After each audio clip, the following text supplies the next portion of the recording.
Hi. Hi, everyone. Welcome. Welcome to What If Everything You Thought You Knew About How to Sell Your House Was Wrong? That's quite a statement. Sure is. Okay. Look, for the next 7 days, we're going to come on live at 5. And Marjorie's going to give you some of her home selling insights. And one of the reasons this is important is, we're facing a lot of different markets. Okay. And what we found is these insights have helped Marjorie have success for her sellers in all those conditions. 18 to 20% interest rates. Remember those? I do. Those were tough That's times. fun. The 2008 collapse, economic collapse, when was the best. the world looked like it was going to end. Last year we've been in COVID. So the real key in what she's trying to cover is insights that'll help you get the most money you still can, no matter what the market's like. So anyway, Marjorie. Well, that's a lot to cover, Bill. Yes, it is. Okay, so we're gonna keep it bite-sized. We're gonna do 7 episodes Okay. in 7 days. Because it's live, you can ask me anything you want. Cool. So why don't we start with, before they ask any questions, let's start with Janet. It's a great story, and actually we're going to visit Janet on a few of the episodes, but we're going to start with her in this episode. Janet's one of my most favorite clients for a lot of reasons. And number one reason is she's a great story. She was a lot of fun. Janet's mother promised to marry her father if he promised to move away from Wall Street. So they moved to Washington. So let's make a deal. So they moved to Washington, D.C. Janet moved into her house. I think she said she was a year and a half old. Okay. She moved out when she was 81 and a half.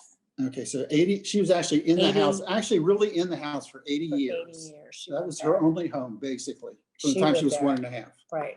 Okay. And she told me about all her secret hiding places. She said she and her brother used to play checkers and read comic books in the closet. They had a secret club.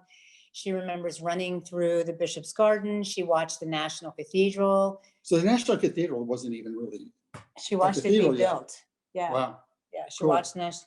And she lived across the street from the McLean Gardens private golf course. Okay, so where McLean Gardens is now was the McLean Summer Estate, and they had their own private golf course. Okay, right. And actually presidents would play with Mr. McLean on that golf course. So, I mean, Janet grew up, and Cleveland Park just changed before her very eyes. She watched the whole thing change. Wow. Okay, so today we're going to talk about Janet's challenge, because she had a lot of history, a lot of memories. And so, how does she keep, the 8 decades of equity? That's a lot of equity from, I don't know what she paid back, or what her parents paid 80 some years ago. Okay. But that's a lot of that number. Okay. I can't remember. That's a lot of equity not to let slip away. And what we want to talk a little bit about today is, with all the emotion she had, how do you sort of work through that and still maximize the return you're going to get? Well, she moved away. She moved away to be closer to her boyfriend. That was her motivation. Okay, so she was 80 something.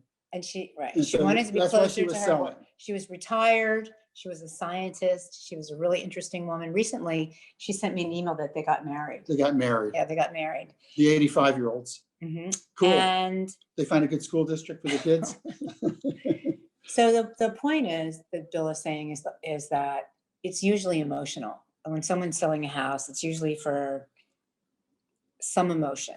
And what does emotion have to do with it? We say emotion is everything, because everyone makes their decisions. Not everyone, but a lot of these moving decisions are based on the heart. Like, she had a heart. This is the place where she grew up. This is the place that she knew more than anything. But in her new life, she wanted to go and start over and be with someone else. But it's not just business. And I think a lot of people don't think of it necessarily as emotional. Some people do. I think one of the things we want to talk about today is some people are actually emotional without realizing it. And some of their decisions may get clouded by that. Well, so part of it is too, it's emotional because of where you've lived in your memories, but money and finances is extremely emotional at the same time. Well, and some of the most money they anyone is ever talking about is Right. with the equity in their home. Right. what The they've most you've invested. ever lost or made is Right, oftentimes usually in your real estate. in your So, home. so they're also usually tied to some major life event. So, I mean, kind A of what are the, birth, okay, birth, a death, a okay. divorce, a marriage, a new job, a retirement. What else? Relocating with your boyfriend. Relocating with your boyfriend, right? There's usually some kind of an event. Okay, so there's something personal, Right. which is usually something that has emotion. Right. And it's a big financial deal, which for most people, while they say it's business, is emotional when you talk about that kind of money. Right. Okay, so So today's insight is it's emotional. okay, so let's get down to what people want to know and what this really means to them. Okay, so the first part is, okay, well, we loved our home. Are you saying that we should be able to just shut that down so we make a good business decision? I mean, what do you do with this information, Marjorie? Well, you don't shut it down, but we're looking at where they're coming from and where they're going. Okay, And I can help them focus on the future. I call it the goal. What's your goal? okay, And think about, where are you going? For example, with Janet, one of the big holdbacks, believe it or not, was her teacup collection. okay. What am I going to do with all these teacups? Who am I going to give them to? Who am I going to sell them to? It was just one little thing, Okay, but but helping it her meant a lot to her. meant a lot to her. And when I helped her sell the teacups, seriously, she was able to get her So, brain I mean, in the it was future. worrying about her teacup collection was an impediment to selling her house. A little bit. Yeah. Although it was just something. There was lots of things But, like the teacup. well, she had lots of things. She had Right. 80 years of stuff that could be tugging at her. Mhm. Okay, so some of it is not ignoring it, either as the seller or the agent, but acknowledging it and figuring out, okay, how do we deal with this and keep moving forward? Because she had a big goal. It was to start a new life with her boyfriend Right. down south, right? Right. Okay, So so what she had a big goal. She had a big why to move that was driving her, but the teacup collection was a little bit of a stopper. But the thing about that is, I was able to help her focus on one thing at a time. So Okay, we focused on that, and then we focused on something else. We just took these steps one at a time. You can't, if you look at the whole picture, it's so overwhelming. I mean, 80 years is unusual. yeah, I have people that's who've lived probably in the a house longest. for 40 years, 30 years, 50 years, but 80 years is a very long time. Yeah, there was a lot of brain stuff in there and a lot of tchotchkes. Okay, Yeah. so let's talk about some other things, because those emotional things are real. Right. Okay, and they can cloud somebody's judgment. Okay, and there's some areas where we see it. I mean, almost in every step of the process, when somebody's deciding on a pricing strategy, okay, Mhm. their emotions can get into it. I mean, where do their emotions come in on that? Heavy. Heavy. Okay, good. Yeah, it's the money. Okay, but well, things like, well, Because it's my retirement money. It's okay, a lot for a right. lot of It's people. what I'm going to use it It's all I for. have for the rest of my life. I need to make sure that I can maximize this, Okay, because So this that's is one. it for me. okay, so there's an That's emotional big. thing. Yeah. Sometimes it's, what are the Jones going to say about my price?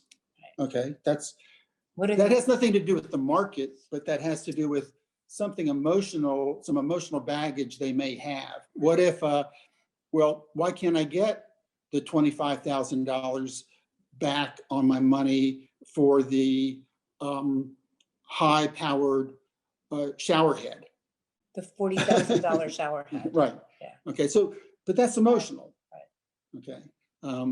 They're going through, sometimes it's the pricing, it's the money, and sometimes it's other stuff. It's has to do with, sometimes it's emotional getting their house ready.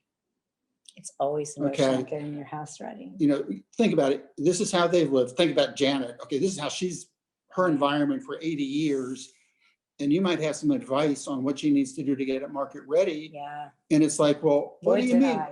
Okay, we'll talk about that on another episode. Right. But that's emotional because, well, what do you mean I have to do this? Or what do I mean I should do that? Or all my friends love this, all that stuff. Okay. And it could cost somebody thousands of dollars. And that's emotional. Okay. It's real. Sometimes it's the marketing. Oh, I don't want a sign. I don't want my neighbors to know I'm leaving town. Okay. That could be that. Frequently in a negotiation. Okay. That's a big one. Do emotions ever come into that? People say it's just business. Just always. Baloney. Just always. Just always. Yeah, just always. Okay. So, for instance, in that, where's the emotion raise its ugly head in negotiation? It's always in the price. Right. It's always in the Here's price. another one though. Before we even get there, one of the things you do a great job of, I just thought of it, is you like to give your sellers feedback from the showings. Do you know what my last seller said? Can I tell you? Yeah, that's what we want. You can tell him to go to hell. Was that personal? Okay, so we're doing it to try to give them valuable feedback. Not from me, Right. not from Marjorie Stuart. Right, from real buyers From in the real marketplace. people, yeah. So some people just don't want to hear it because if it's positive, then why didn't they buy it? And if it's negative, tell them to stick it. Right. Okay, so not everybody deals with that very well. Right. So in the negotiation, they're insulted because somebody didn't pay full price or somebody didn't offer more than full price. Okay, so there's every step of the Or somebody way. wrote a little note that the house needs too much work and the owner just renovated. 15 years ago. Janet could have renovated 40 years ago. And yeah, but so She just all the time, right, but at almost every step of the way in this business transaction, you can't help it. emotion interjects itself. Right. So anyway, well, let's wrap it up, Marjorie. All right, let's wrap it up. So make sure that whoever is helping you sell your house, that they understand your situation and they understand your stress, because really it's not just a business transaction. No. It is an emotional transaction, and agents and owners, they work together kind of as a team. Mhm. And I look at part of my job as, I'm not a psychiatrist, but trying to keep things calm. Like, I'm never going to come in your house and say, oh my God, about anything, because, I know that it's really it is stressful for anybody, and there are different levels of stress. Oh, okay. I mean, there's just stress in moving, basically. Right. Well, yeah, we haven't even gotten to Right. packing up and Right. moving your family either down around the corner Right. or across the country or around the world someplace. Mhm. Those are, that's a whole nother level of it. But so that's So just great. make sure that your agent understands your stress level and your situation, and you'll get much better help that way. Don't be afraid to spill some of your beans. Okay, so that's it for episode 1, insight number 1.